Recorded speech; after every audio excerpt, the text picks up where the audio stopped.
Welcome back my YouTube channel keep on learning dear में आप सभी का स्वागत है। हम पढ़ने जा रहे हैं आज आरटीई निःशुल्क एवं अनिवार्य बाल शिक्षा का अधिकार अधिनियम 2009। सबसे पहले बेसिक बातें आरटीई की। भारत सरकार द्वारा जारी अधिसूचना कब जारी की गई थी? 16 फरवरी 2010 को। अधिनियम और 2009 का 35 नंबर का अधिनियम था। याद रखना कितने नंबर का? 35 नंबर का अधिनियम था। 20 जुलाई को आरटी को राज्यसभा में, किसमें? राज्यसभा में। राज्यसभा में 20 जुलाई को और 4 अगस्त को, कितनी? 4 अगस्त को लोकसभा में, 4 अगस्त को लोकसभा में और 26 अगस्त को 2009 को राष्ट्रपति कौन थी? प्रतिभा पाटिल, उसके द्वारा आरटी को मंजूरी दी गई। ये इतना इम्पोर्टेंट नहीं है, लेकिन याद रखना चाहो तो रख लेना। 20/4/26, 20 जुलाई, 4 अगस्त और 26 अगस्त। यदि याद रहे तो अच्छी बात है, और नहीं याद रहे तो कोई बात नहीं। ये इम्पोर्टेंट है। 1 अप्रैल 2010, ये जो 2010 है ये बहुत इम्पोर्टेंट है कि 1 अप्रैल 2010 को संपूर्ण भारत में ये लागू हुआ था, जम्मू कश्मीर को छोड़कर। लेकिन जम्मू कश्मीर को 5 अगस्त 2019 को जम्मू कश्मीर में भी ये लागू हो गया था, जम्मू कश्मीर में। अब इसमें सबसे इम्पोर्टेंट बात है कि इसमें कितने अध्याय हैं? 7 अध्याय है। 7 अध्याय, 1 अनुसूची और 38 धाराएं। ये इंपॉर्टेंट है। कितनी धाराएं? 38 धाराएं और अध्याय 7।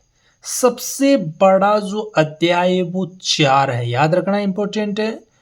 जो अंडरलाइन कर रहा हूं वो इंपॉर्टेंट है। सबसे बड़ा अध्याय 4 है, जो बहुत इंपॉर्टेंट है। इसमें धारा 12 से 28 तक है। 12 से 28 तक है। 12 से 28 तक इसमें धाराएं हैं। अध्याय पहला है। अध्याय पहला में है प्रारंभिक। अध्याय पहला में क्या दे रखा है? प्रारंभिक दे रखा है। प्रारंभिक में दे रखा है धारा प्रथम में, धारा पहली अध्याय में, धारा पहली में दे रखा है कि 6 से जो 14 ईयर के जो बालक हैं को अनिवार्य व निःशुल्क शिक्षा दी जाएगी। 6 से 14 साल के जो बच्चे हैं उनको निःशुल्क और अनिवार्य शिक्षा दी जाएगी, तथा आरटी 2009 को हम संपूर्ण भारत में लागू करेंगे, ऐसा कहा था धारा फर्स्ट में। धारा सेकंड में क्या कहा गया था? धारा सेकंड में शब्दावली दे रखा है। धारा जो सेकंड है उसमें शब्दावली या परिभाषाएं दे रखी है। किसकी परिभाषाएं दे रखी है? इसमें दे रखा प्रारंभिक शिक्षा। प्रारंभिक शिक्षा में है 1 से 8वीं तक। 1 से 8वीं तक की जो क्लासें चलती है उसको प्रारंभिक शिक्षा बोलते हैं। 1 से 8वीं तक की जो स्कूलें होती हैं उनको प्रारंभिक शिक्षा। बालक, अब 6 से 14 ईयर के जो बालक हैं उनको बालक वर्ग में रखा गया। बालक बालिकाएं हैं 6 से 14 ईयर के।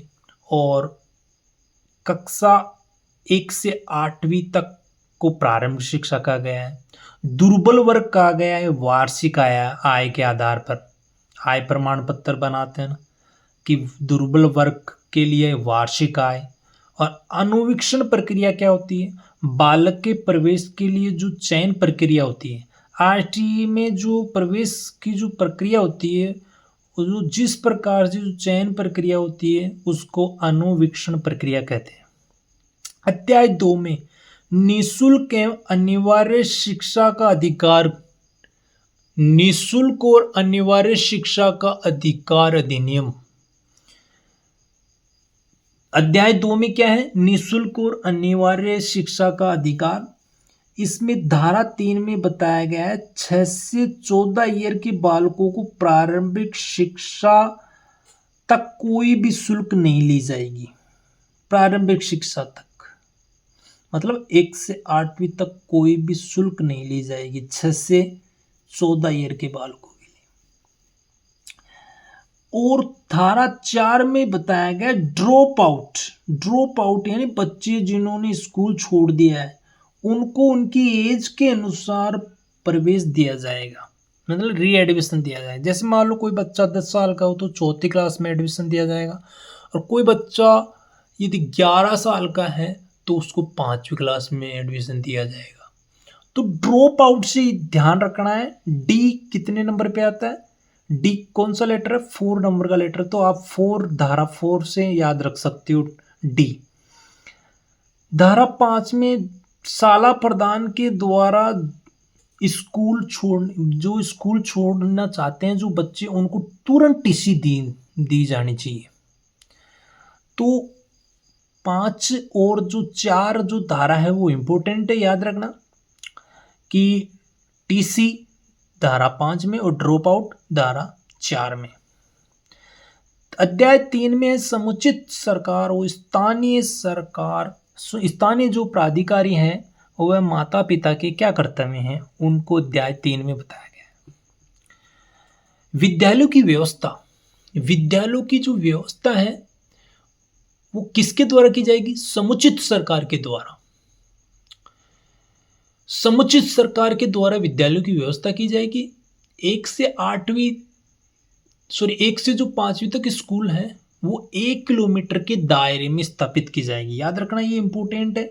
याद रखना कि 1 से 8वीं तक की स्कूल के लिए 1 किलोमीटर दायरे में 1 से 5वीं तक की स्कूल होनी चाहिए, और 2 किलोमीटर में उच्च प्राथमिक स्कूल होनी चाहिए। 1 से 8वीं तक की स्कूल होनी चाहिए। ये वेरी वेरी इंपॉर्टेंट है। विद्यालयों की व्यवस्था कौन करेगा? समुचित सरकार करेगी, याद रखना। धारा 6 केंद्र व राज्यों के बीच वित्तीय अनुपात याद रखना। वित्तीय अनुपात है कितना? यानी 60 और 40, 60 केंद्र का और 40 राज्यों का। पहाड़ी क्षेत्रों में 90-10 है, यानी 90 केंद्र का और 10 राज्य का।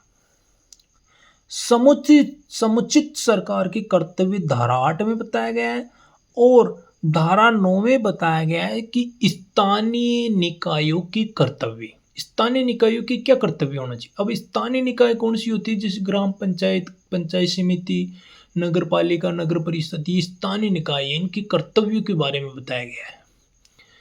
धारा 10 में बताया गया अभिभावकों के कर्तव्य, यानी बच्चों की स्कूल तक भेजें। बच्चों को कहाँ तक भेजें? स्कूल तक भेजें ताकि शिक्षा मिल सके उनको। ये अभिभावकों का कर्तव्य है। और कर्तव्य किस में है अभिभावकों का? 10 में है। 11 में क्या है कि जो 3 से जो 6 ईयर के जो बालक है उनको आंगनबाड़ी के माध्यम से पूर्व शिक्षा दी जाएगी। इंपॉर्टेंट है ये दोनों, 10 और 11। 11 में 3 से 6 ईयर के जो बालक हैं उनको किसके द्वारा? आंगनबाड़ी के द्वारा पूर्व शिक्षा दी जाएगी। अब अध्याय 4 जो सबसे बड़ा है उसमें क्या है? विद्यालय व शिक्षकों के उत्तरदायित्व हैं। अब क्या उत्तरदायित्व हैं शिक्षकों के और विद्यालयों के? कि धारा 12 जो बहुत इंपॉर्टेंट, बहुत ज़्यादा इंपॉर्टेंट है कि निजी विद्यालयों में 25% सीटें गरीब व दुर्बल अभी हमने ऊपर देखा था। दुर्बल का मतलब होता है वार्षिक आय के आधार पर, और वंचित वर्ग की आरक्षित रखी गई। वंचित वर्ग के लिए 25% सीटें आरक्षित रखी गई है। धारा 13 में दे रखा है कि कोई फीस नहीं ली जाएगी, और उल्लंघन करने पर, यदि मान लो कि बच्चा 25% में है निजी विद्यालयों में और यदि उससे फीस ले ली गई है तो जितनी फीस ली गई है उसका 10 गुना जुर्माना होगा। 2,000 रुपए का आपको 20,000 रुपये जुर्माना दिया जा सकता है। धारा 14 में दे रखा है कि यदि बच्चे के पास डॉक्यूमेंट्स नहीं है तो आप उसको प्रवेश के आधार पर इनकार नहीं कर सकते। प्रवेश से उसको क्या नहीं कर सकते, इनकार नहीं कर सकते, मना नहीं कर सकते आप। अब नेक्स्ट है धारा 15। धारा 15 में क्या बताया गया है, एक मिनट।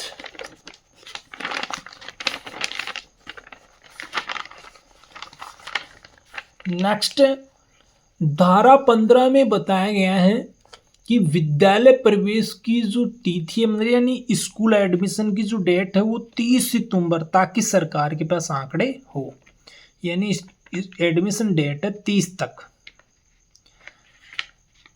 लेकिन फिक्स नहीं है, पूरी वर्ष भर भी एडमिशन चलते हैं, लेकिन एक स्कूल के पास आंकड़ा हो इसलिए 30 सितंबर तक रखा गया है। धारा 16 में बच्चों को कक्षा में रोका नहीं जाएगा, मतलब एक क्लास में ही उसको रोक के नहीं रख सकते बच्चों को, और नहीं विद्यालय के आप बाहर कर सकते हो। और इसमें एक संशोधन किया गया है कि यदि आप कक्षा 5वीं में और कक्षा 8वीं में यदि बच्चों को अनुत्तीर्ण करते हो तो 2 माह के भीतर उसको क्या करना है, 2 माह के भीतर आपको उसका री एग्जाम लेना होगा, यानी पुनः परीक्षा लेनी होगी। धारा 17 में बताया गया है कि विद्यालय में शारीरिक व मानसिक रूप से प्रताड़ित नहीं किया जाएगा। ये बहुत इंपॉर्टेंट है, याद रखना कि आप विद्यालय में आप शारीरिक व मानसिक रूप से प्रताड़ित नहीं कर सकते बच्चों को।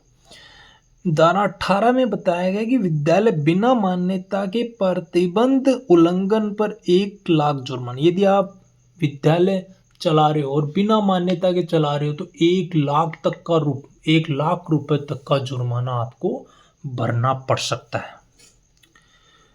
नेक्स्ट है धारा 19। धारा 19 में बताया कि विद्यालय जो पूर्व में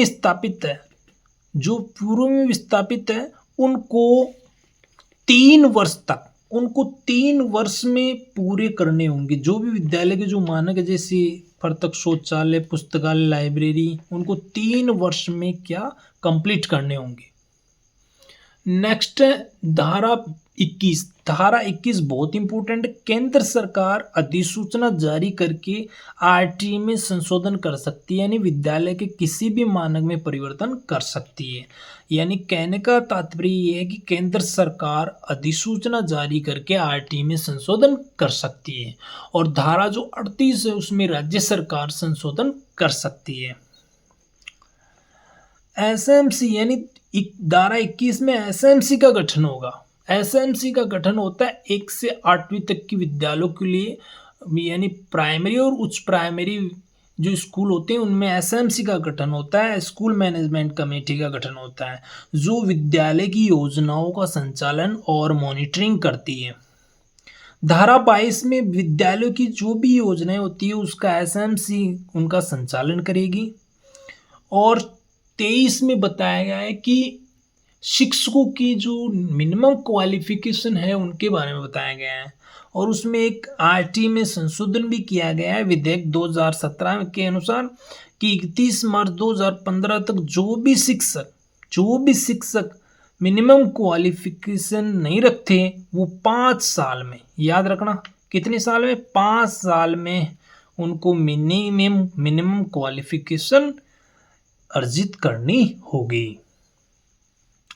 धारा 24 में बताया गया कि जो भी अध्यापक के लिए जो अकादमिक उत्तरदायित्व हैं, जो एकेडमिक जो जिम्मेदारी है, इसकी पूर्ति न होने पर अध्यापक के विरुद्ध कार्रवाई की जा सकती है।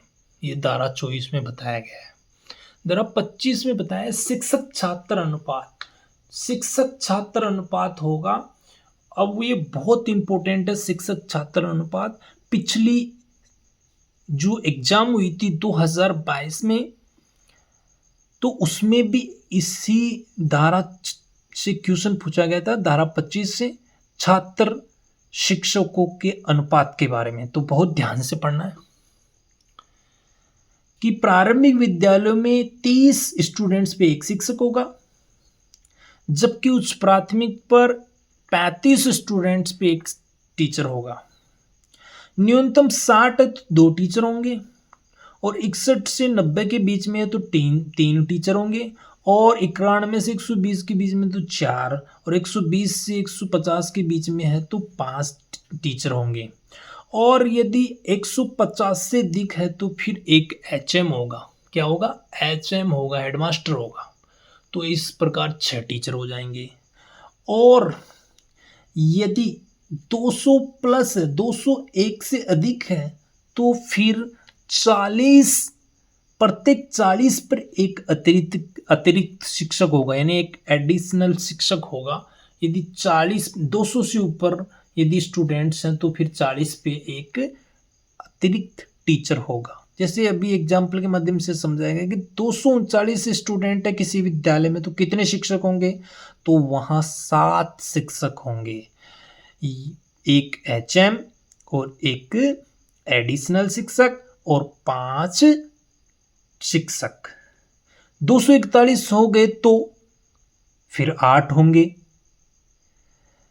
इसी प्रकार उच्च प्राथमिक विद्यालय में एक गणित विषय का और साइंस का एक टीचर होगा, सामाजिक अध्ययन का एक टीचर होगा, भाषा का जो भी हिंदी, इंग्लिश, संस्कृत, उनका एक टीचर होगा। 100 से अधिक होने पर एक HM होगा। क्या होगा? एक HM होगा, हेडमास्टर होगा। 100 से ऊपर होने पर एक HM होगा। और प्राथमिक जो स्कूल है 1 से 5 तक, उसमें 150 से ऊपर होने पर एक HM होगा।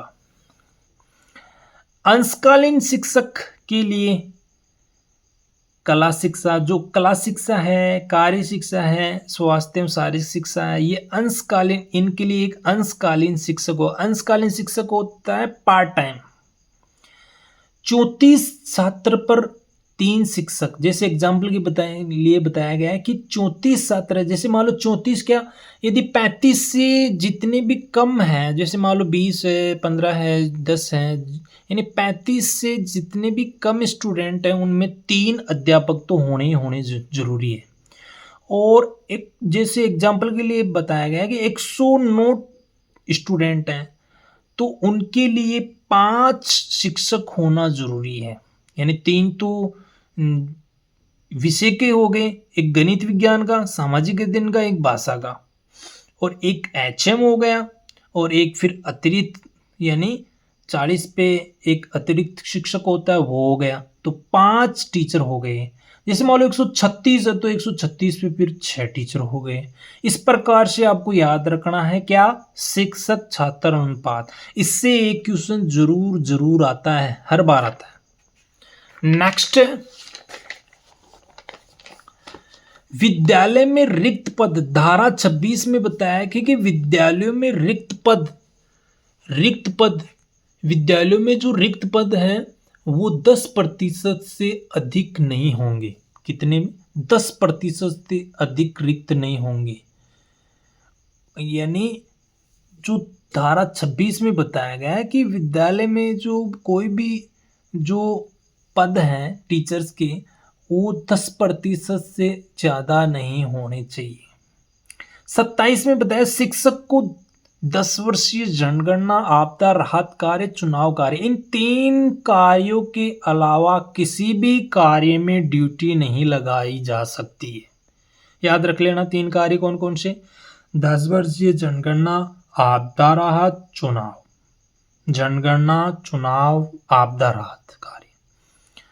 शिक्षक, क्योंकि यहाँ से एक क्वेश्चन आया हुआ है, मोस्ट क्वेश्चन है कि निम्नलिखित में से कौन से कार्य, मतलब 3 कार्य ये दे रखे थे कि किस कार्य में ड्यूटी नहीं लगाई जा सकती। तो 3 कार्यों में ड्यूटी लगाई जा सकती, और एक था अन्य जिसमें ड्यूटी नहीं लगाई जा सकती। इन तीनों में लगाई जा सकती है। 28 में शिक्षक द्वारा प्राइवेट ट्यूशन पर रोक, यानी धारा 28 में बताया गया है कि जो शिक्षक होता है वो प्राइवेट ट्यूशन नहीं करा सकता। अध्याय 5 में है प्रारंभिक शिक्षा का पाठ्यक्रम और उसको पूरा किया जाना। अध्याय 5 में बताया गया है प्रारंभिक शिक्षा के लिए पाठ्यक्रम और उसका मूल्यांकन का निर्माण करना। धारा 30 में बताया गया कि अध्यापक को बच्चे का लर्निंग रिकॉर्ड रखना होगा। बच्चा जो भी सीखा उसका लर्निंग रिकॉर्ड रखना और उनको प्रमाण पत्र प्रदान करना, मतलब जो भी कक्षा उसने उत्तीर्ण की है उसका प्रमाण पत्र प्रदान करना होगा। प्रारंभिक शिक्षा तक बोर्ड परीक्षा नहीं ली जाएगी, लेकिन अभी ली जा रही है, संशोधन हो गया। अध्याय 6 बालकों के अधिकारों का संरक्षण। बालकों के अधिकारों का संरक्षण है बालक की शिक्षा के अधिकारों की मॉनिटरिंग करना, धारा 31 में। धारा 32 में बालकों की शिकायत का 3 महीनों में निवारण करना। कितने महीनों में? 3 महीनों में, ये याद रखना है। 33 में केंद्र सरकार का राष्ट्रीय सलाहकार परिषद। 34 में राज्य सरकार द्वारा राज्य सलाहकार परिषद। अध्याय 7 है प्रकिरण। प्रकिरण होता है जो कुछ बचा हुआ शेष। 35 में समुचित सरकार द्वारा मार्गदर्शन देना। और धारा 36 है, उसमें जो दंडनीय जो अपराध थे 13, यानी जो शुल्क ली जाती थी उसका 10 गुना जुर्माना। 18 और 19 ये जो दंडनीय जो अपराध हैं इनकी कार्रवाई करने से पहले सक्षम अधिकारी की अनुमति लेना जरूरी है। 37 में केंद्र सरकार, राज्य सरकार, एसएमसी और जो बाल अधिकार है आयोग है उनके विरुद्ध न्यायालय में कोई वाद दायर नहीं किया जाएगा, यानी कोई वाद दायर नहीं कर सकते इनके विरुद्ध। 38 जो मोस्ट है, राज्य सरकार द्वारा आरटी में संशोधन कर सकती है। किस धारा के अनुसार राज्य सरकार आरटी में संशोधन कर सकती है? 38। किस धारा के अनुसार केंद्र सरकार आरटी में संशोधन कर सकती है? धारा 20। ये मोस्ट है। अब एक नोट है कि इसमें कुछ परिवर्तन किया गया था धारा 20 में केंद्र सरकार के द्वारा। कब? 21 सितंबर 2022 में। क्या परिवर्तन किया गया था कि प्रारंभिक शिक्षा है जो प्राथमिक स्तर पर जो स्टूडेंट है 1 से 5वीं में जो स्टूडेंट है, यदि 10 स्टूडेंट हैं जो विशेष बालक हैं, विशेष बालक उनको बोलते हैं जो मुखबंदिर, दिव्यांग और गूंगे बहरे, उनको विशेष बालक बोलते हैं। तो CSWN के लिए 1 शिक्षक होगा और उच्च प्राथमिक पर 15 विशेष बालकों के लिए 1 शिक्षक होगा। ये वेरी वेरी मोस्ट है। 1 से 5वीं तक 10 बालकों पर 1 शिक्षक और उच्च प्राथमिक पर 15 बालकों पर 1 शिक्षक होगा। तो ये इस प्रकार से ये हमारा RT था, राइट टू एजुकेशन। तो thank you watching this video अच्छा लगे तो लाइक और कमेंट कीजिएगा। धन्यवाद।